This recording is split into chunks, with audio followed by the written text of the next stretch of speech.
It is like 6:30 in the morning. I'm starting to panic. All of these seedlings looked amazing. I put rodent deterrent down on them. Look what happened last night.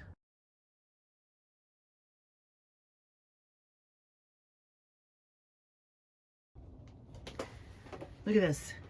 Look at all that destruction. All this status is gone.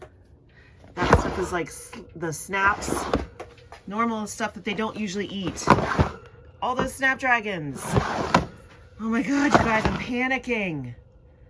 All the Ami. This is my entire spring crop in here. So I'm gonna water them. I'll put more rodent deterrent down. I don't know how I'm going to run a farm if I can't keep seedlings alive. This is so stressful. I have to do the fall planting. So that means today I need to come in here and start a huge number more of seeds and hope that before the first frost, they're big enough to put out in the ground. I don't know what to do. I don't know what to do. I can't keep these completely covered because they're so tall now, or they were, that they need the space. So I'm going to have to put down more of that deterrent on top of them and just pray. And I guess I'll find my traps and put them out, but I'm like, I don't know what to do. And at this point, my entire spring is shot if I can't get enough seedlings grown.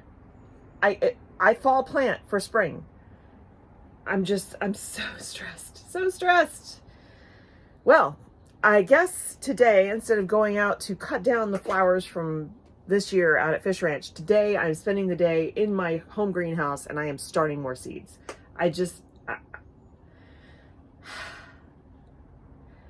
have to let this go because I can't change what is done, but this is so maddening. So maddening. Like, I feel like no place is safe right now from the stupid rodents. All right. Starting to put out traps. I'm going to sprinkle more rodent deterrent and hope.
I am still extremely stressed out about the rodent situation. I am going to create some bucket traps today. Bucket traps seem to be one of the things that really work for a lot of people. Basically, it's like you get a 5-gallon bucket, and I actually bought these little topper things that have little ramps on them, and you put the bait in the middle and then the flap drops, and so they drop down into the bucket. It doesn't kill them. You just get a bucket full of mice, which then I have to go put somewhere. I'm going to set up one in the home garden, one in the greenhouse, and probably a couple out here. And I can actually, so I was thinking, I could dump the mice into the wetland over there across the street, but that's putting them in a different habitat, and I don't feel like that's actually a very responsible thing to do. So I'm not sure. I have to figure this out. All right. So, yes, I'm still stressed about this situation. I'm going to spend the day starting seeds. And like I said, hoping that they'll be big enough to transplant out. I also will then start a whole bunch of spring seeds as well in the very, very early spring, like January, February timeframe, and plant those out as well. So I'll have 2 successions of spring. And I have enough space here to be able to do that. So I have to have some redundancy because I'm battling too much right now. But this behind me makes me very happy. This is 10 yards of fresh organic compost. I just love getting it. It always smells so amazing. You can still smell some of the horse manure, and it's still pretty warm, but I put it in a very thin layer on the beds, just as a topper. So, and then it cools down as soon as I put it on there, but it's just so beautiful and dark. Look at that. That's just a gorgeous color. And like I said, smells amazing. So 10 yards, we have to move all this, mostly it'll be me, to top all the beds over there. But it's right next to the beds, which is fantastic. I was worried that the truck would not be able to get up this hill or between the fence posts, but it was perfect width for him. He had no problem. He just backed right up and dumped everything. So we don't have to wheel this up a hill, which is so fantastic. This is actually the closest I've ever had compost to the beds that needed to be filled. So I'm very excited about that. So that's going to be the work over the next couple of days, at least. It's probably going to take 2 or 3 days. But today the focus is more seeds. Okay, so it's the next morning. I would say that I've calmed down a bit, but I really haven't. I had so many horrible dreams last night. I had dreams about bad things happening to my chickens, bad things happening to my baby kitty. So clearly I'm stressed out, but I'm taking steps. And what I have found for me personally is that if I have a plan, a backup plan, like a plan B, a plan C, then I can kind of move on. So, am I upset about the damage? Yes, still. And I think there was even more damage last night. I'm going to shoot some video right now, and then I'll go back and look at the ones that I already took from yesterday. But so what I think I'm going to do well, I have traps. I'm going to set some traps out in here, which I really don't like doing, but at this point, like, it's bad enough if they're eating our food, but we don't need that food. We can afford to buy groceries, and so but when they're eating my cash crops, that's a whole other thing. That is something I have to eliminate. So this happened in the spring when they ate everything in the glass greenhouse over at Fish Ranch. Same situation. It was awful. So I'll show you what it looks like right now, and then I'll tell you what my plans are. Okay, as you can see, so this was all straw flour. We still have some. This is pretty much gone. Some of that might come back, but I doubt this one will, and that's all gone. So this whole tray was straw flour. Well, except for this. This is stock, and stock is edible. And so it's not surprising to me that they went after the stock. So we still have some seedlings in here, but this whole tray was lush and full and gorgeous, and so that's why it's really maddening. So that was straw flour and stock. There's still some.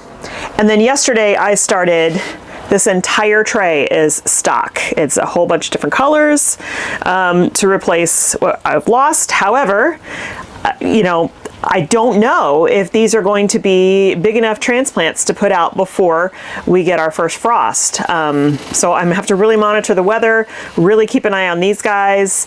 Right now there's no, I put rodent deterrent on top, but right now there's no danger because I just sowed them yesterday and they haven't germinated yet.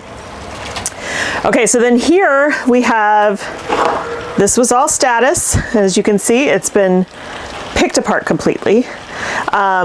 There's a little bit of stock left here. This is was snapdragons back there. It's all gone. This is still snaps.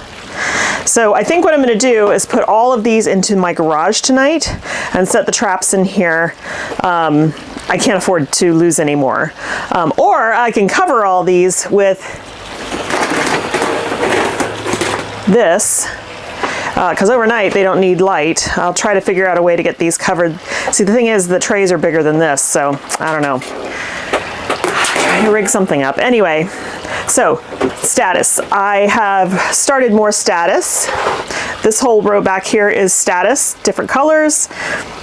And then up here we have Orlea, Amimagus, Dara, and then more Calendula because they ate all of that as well. And down here we've got more straw flower to replace what was eaten. So Orlea, this is the Orlea. Look, I mean, it's huge. It needs to go in the ground, but there's no place to put it yet. So the Orlea is still good. None of the feverfew really got manhandled, and I think because feverfew can be toxic if eaten.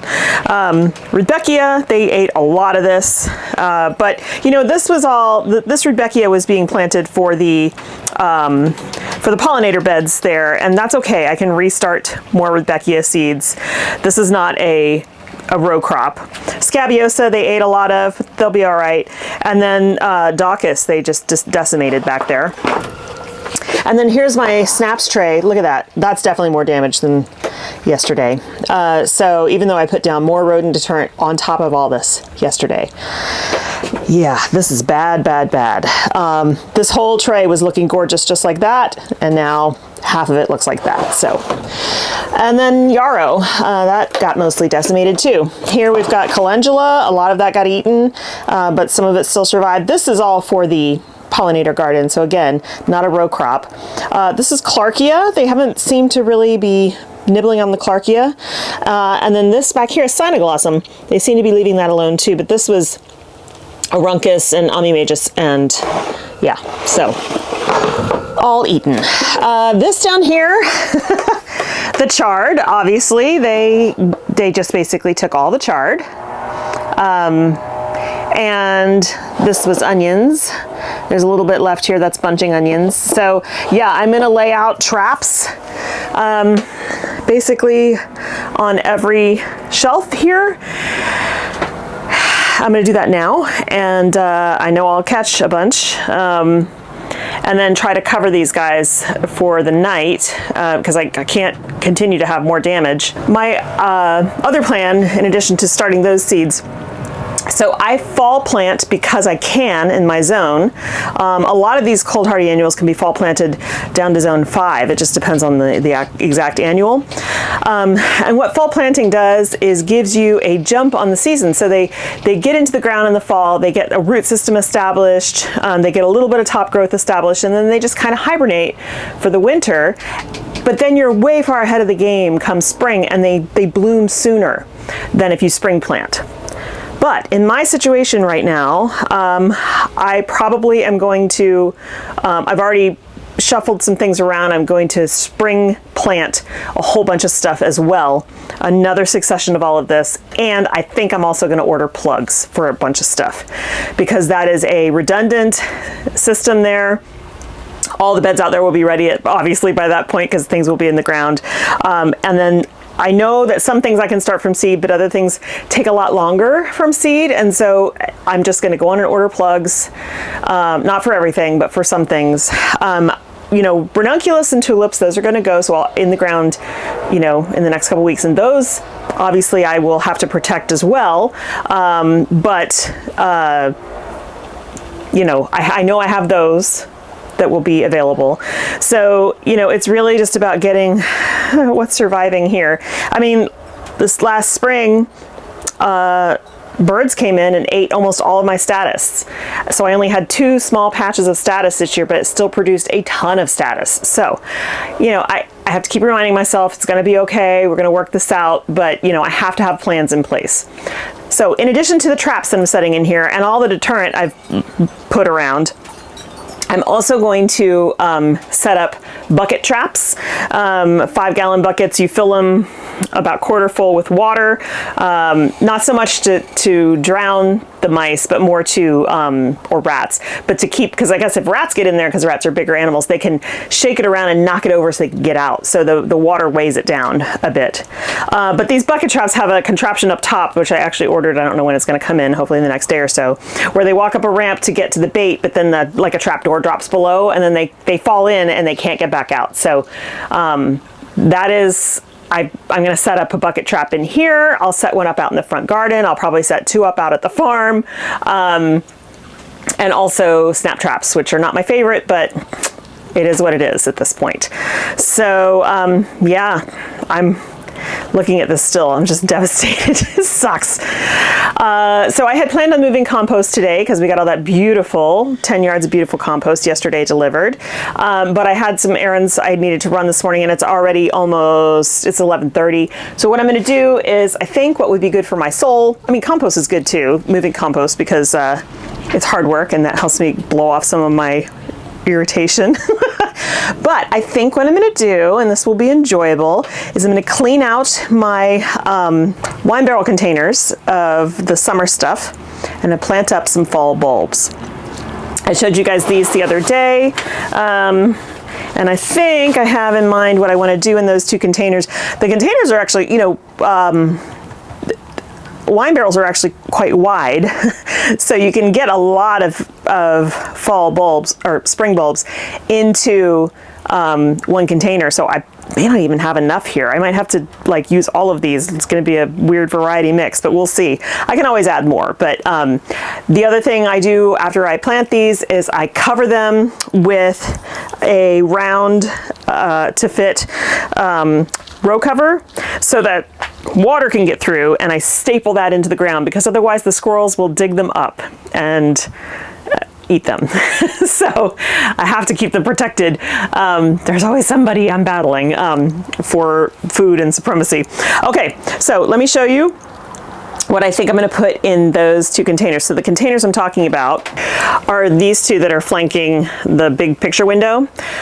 This summer they had coleus and some bacopa and those amazingly productive single plants of the sun gold tomatoes. So many tomatoes off of those. So, but they're looking rough, they're ragged, it's time to pull them out, and I think it will make me feel happier to like make that change, because it's like a flip of the seasons. Makes me feel like I'm doing something. I also bought a whole bunch more carrots and radishes, because that's the only thing that's been unharmed in the front garden, and I'm just going to have, we're just going to have a lot of carrots and radishes this fall and winter. Clearly I can't even do the chard. I could put a few things in the green stock, because some of those herbs will just die over the winter. I could put some greens in there that like kale and stuff. Those seem to not get bothered by rodents in this green stock, and I don't know why, but it makes me happy because I know they can climb. So I'll probably do that. And I need to do a little bit of watering as well. So let's take a look at these bulbs. Okay, so I got a whole bunch of stuff here.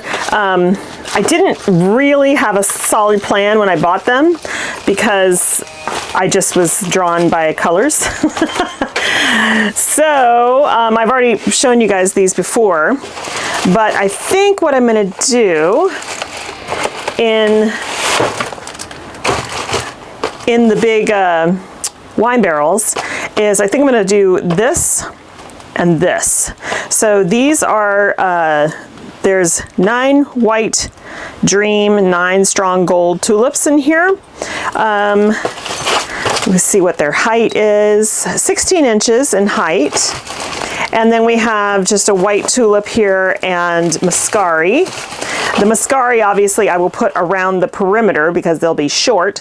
I'm trying to see what the, I don't even think it has it doesn't have the tulip height here. But, so what I'll do is I'll make a circle in the center and just put all the tulip bulbs in there, and then the muscari will go around the perimeter. So I think that's what I'm going to do for that. And it might be maybe not as densely planted as I want. And then the 2 containers that are down, way down there, flanking my the glass sliding door to my bedroom, I think I'm going to put these guys in. Those containers are much smaller. These guys in there with maybe these crocus around the edge. I don't know, we'll see. Maybe it'll just be tulips in there and we'll do crocus containers separately. So, okay, first I'm gonna set those snap traps with peanut butter so that I don't forget.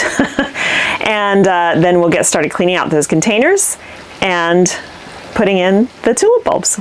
I just had one of those like, duh moments. Earlier here I was like, oh, these trays won't fit. Yeah, but I could just take one of these and turn it upside down on top of these like this overnight. Duh. So that's what I'm doing tonight. It'll squish those Orlea a little bit, but everybody else will be okay. The same thing with the Clarkia. I have set all the traps after getting snapped a bunch of times. That really hurts. So there's a trap on each shelf, and there's loads of rodent deterrent, and these will all get covered overnight, every night until they get planted out, which hopefully will be soon. So let's move on. Okay, so here's the first container, and you can see everything, you know, looked good. Still looks good actually in this one. I don't know why that is, but compared to this one over here, this one is just done. Yeah, anyway, both of them looked great during the peak of the season. So I'm gonna pull all this out, and you know, you can see this sun gold tomato is continuing to flower, continuing to produce, and it probably would keep producing. I mean, here's a whole bunch of green ones. It would probably keep producing until our first frost, but I'm ready to move on, and I still have some sun golds out in the front garden that I haven't pulled out yet. So.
Okay, job done. They are planted and covered for protection from digging, squirrels and rats and stuff like that. So, and bunnies. I will continue to check on these covers and the staples and make sure after, a heavy rain event or just an active night that they haven't been able to get in there, because I definitely don't want anybody digging this stuff up. So I just kind of keep an eye on it, and then it usually is fine. And then we get a nice show in the springtime. I'm not going to do those other containers today. It's getting hot, but mostly I have a bunch of administration work I need to do on the computer, and that's an inside job. So I'll be taking care of that this afternoon. Tomorrow we are going to head out and start moving compost. Not super exciting, but it feels like a new beginning, and so that's a good thing. I'll be putting compost down as well as bone meal and blood meal. And I also am going to be putting down, before I even put the compost down, I'm going to be spreading down a mole and vole deterrent, because I know they're out there. It's a step. Will it work? Who knows? Jeez. I swear, the whole rodent community, I feel like they're out to get me. I know they're just trying to live their lives, but all right. Thanks so much for hanging out with me today and yesterday and every day that you hang out with me. I really appreciate it. If you haven't yet subscribed to the channel, please do that, and maybe click the like button for this video if you liked this video. Actually really helps me out a lot. I appreciate it. So I hope you have a wonderful time in your garden, and I will see you in the next one. Bye.